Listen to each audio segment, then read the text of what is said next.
Ya, pemerintah dan masyarakat sedang direpotkan dengan varian baru COVID-19 jenis Omikron. Belum tuntas Omikron, kini muncul virus Florona. Florona memiliki gejala sama dengan Delta, Omikron, serta COVID-19. Indonesia mengintensifkan vaksinasi COVID-19 untuk mencegah penularan virus Omikron yang penyebarannya sangat cepat. Namun, Omikron masih ada, kini muncul virus lain bernama Florona.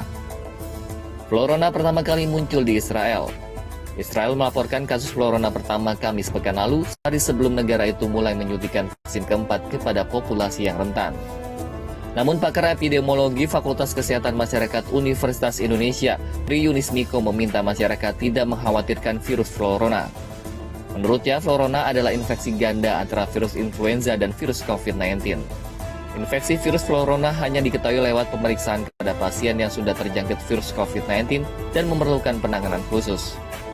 Florona bukan varian baru.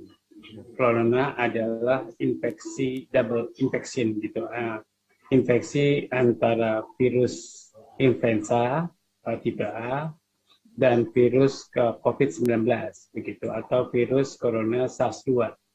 Jadi itu ada dua infeksi yang bersamaan atau koinfeksi bersamaan, flu dan COVID begitu.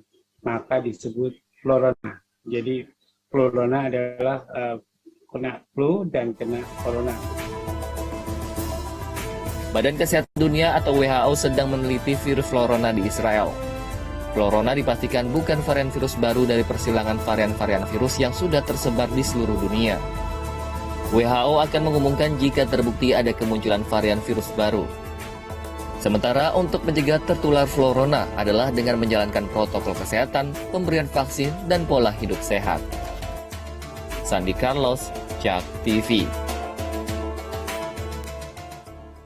Saya ke Profesor Zubairi. Prof, tadi sempat kita bahas bahwa Omikron ini tidak begitu berat begitu ya. Dan kemudian Wakil Gubernur juga mengatakan bahwa naiknya level 2 di DKI Jakarta ini bukan karena Omikron, tapi karena daerah-daerah wilayah penyangga seperti Bekasi, Bogor, Tangerang, itu penanganan COVID-nya belum baik begitu, Prof. Yang saya tanyakan kepada Profesor, tanggapannya Prof. Apakah memang terkait Omikron ini kita tidak perlu melakukan PPKM sebenarnya, Prof? Iya, bisa dikatakan pada masa pandemi ini ada beberapa catatan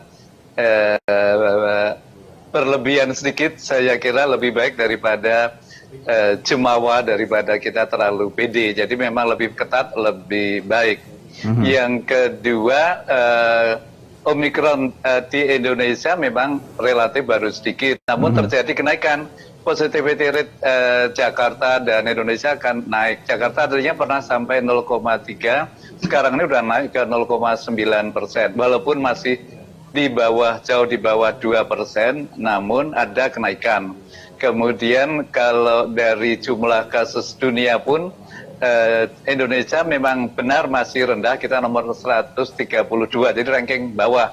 Namun kalau melihat kenaikannya, jadi kita memang lebih baik, hati-hati, lebih bagus. Jadi terus terang kalau dilonggarkan, saya agak khawatir, diperketat, saya kira lebih aman. Jadi termasuk tatap muka itu saya kira lebih baik kita hati-hati, kalau bisa opsi dari orang tua tidak masuk sekolah itu tetap boleh, kemudian jangan 100%, tapi misalnya 50% saja. Baik, jadi meskipun tidak begitu berat, tapi kita juga waspada juga tetap harus diperhatikan ya. Saya ke Pak Miko. Pak Miko, sampai dengan saat ini mutasi kan terus berkembang begitu ya. Tadi juga sempat dikatakan bahwa ada varian Florona dari Israel. Ini kan mutasi akan terus berkembang nih, Prof. Apa yang harus kita lakukan? Apa yang agar kita waspada terkait dengan mutasi-mutasi baru ke depannya nanti? Ya, yang pasti pengawasan terhadap mutasi yang terjadi harus dilakukan. Jadi perkembangan mutasi kalau membahayakan, kemudian misalnya sekarang mutasi pada sifat penularan aja atau gen penularan. Jadi terus diamati, kemudian kalau gen-gen yang membahayakan kemudian mutasi, baru kita bicara itu bahaya. Gitu.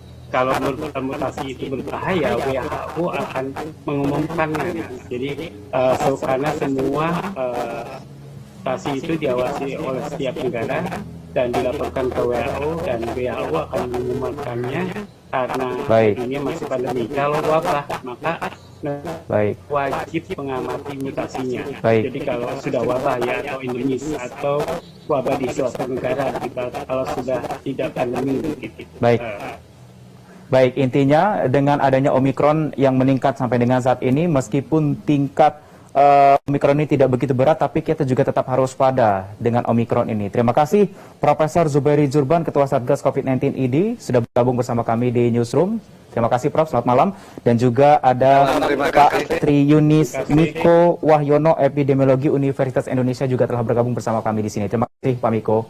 Selamat malam Miko. Bapak. Ya, Ya baik pemirsa, untuk mencegah penularan COVID-19 selalu pakai masker dan cepatlah vaksin. Masker terbukti menekan resiko penularan hingga 80%, vaksinasi meminimalisir resiko kematian hingga 73%. Untuk itu ayo pakai masker dan ayo cepat vaksin. Masker dan vaksin adalah dua sejoli pasangan serasi di masa pandemi yang menjaga kita tetap sehat dan bahagia. Newsroom akan kembali, tetaplah bersama kami.